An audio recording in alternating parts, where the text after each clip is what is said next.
You know when you get that ambiguous email from your boss and you start to feel sweaty palms and that empty, freaked out sensation in your stomach?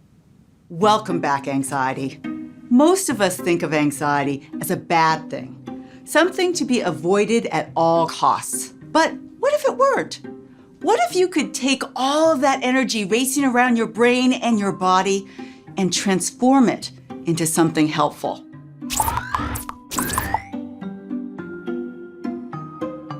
Global anxiety levels, both the clinical kind and what I call the everyday kind, have increased tremendously in recent years. And many of us are noticing this at work. We might think of anxiety as something that we'd rather just leave on the side of the road if we could. But anxiety is an important tool that arose during our evolution that we use to avoid danger. It's essential for our survival. So how come we don't even feel vaguely protected by it? It's because the volume of our individual and collective anxiety levels has been turned way up too high, and too much of even a potentially good thing like anxiety is bad. So I would like to share two powerful science-based tools for turning down the volume on our anxiety and helping us get anxiety back to its helpful, protective state. And both of these tools begin by connecting with our bodies. Tool number one is breathwork. It's just simple, deep breathing. Slowly inhale and exhale. This can be one of the most immediate ways to calm anxiety because deep breath directly activates the natural de-stressing part of our nervous systems called the parasympathetic nervous system. I recommend a boxed breathing approach, which is inhale deeply on 4 counts, hold at the top for 4 counts, exhale deeply on 4 counts, and hold at the bottom for 4 counts. You can even do this in the middle of any anxiety-provoking conversation, and no one will even know. Lots of people, from ancient monks to modern meditators, have figured this tool out and use it all the time. Tool number 2, moving your body. This one also has immediate positive effects on your mood state, but for a different reason. Every time you move your body, you're releasing a whole bunch of beneficial neurochemicals in your brain.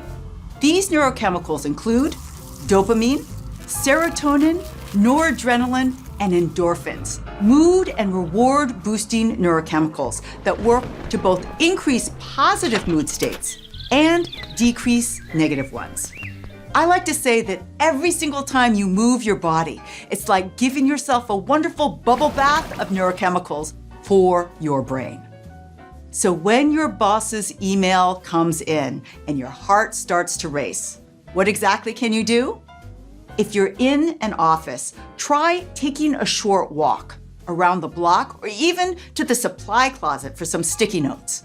If you're working from home, put on 2 of your favorite songs and dance around the living room like no one is watching.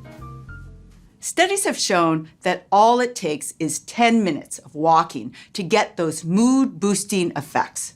But be creative with your movement session, whether that's a quick session of power vacuuming a la Mrs. Doubtfire when you're stressed about a deadline, or doing a set of jumping jacks or getting off the elevator 1 floor early to do a power walk up that last flight of stairs before an important meeting. All of these possibilities will all help your anxiety levels come down. In fact, I tested this effect on my own NYU students. First, I had them take an anxiety assessment before leading them in a movement session that included movements from kickbox and dance and yoga and martial arts together with positive spoken affirmations. Then I had them retake that same anxiety assessment again. What happened? After our movement session, their anxiety scores had decreased to normal levels. Now that's powerful, real-world example that you can use in your life today. So make sure to incorporate these bursts of activity in your day and try one out next time you're feeling stress. It can really make your anxiety feel less all-consuming. Once you connect with your body and turn the volume down on your anxiety, two important things will happen. First, when that email comes in, you'll be in a better position to evaluate what about it makes you anxious. Is it that you've taken on too much? Or that you feel insecure about a particular skill set? In other words, you'll be able to use this emotion, anxiety, for exactly what it was evolved to do. Warn you about potential dangers so you can become aware of them and find ways to effectively and creatively address them in your everyday life. Second, once you find the warning signals in your anxiety, you'll be able to communicate with others. You might seek out advice from a trusted colleague when that difficult issue arises. Or you might even have a conversation with your boss about how to prioritize projects. Because you're no longer in fight or flight mode, asking for that support won't feel nearly as threatening.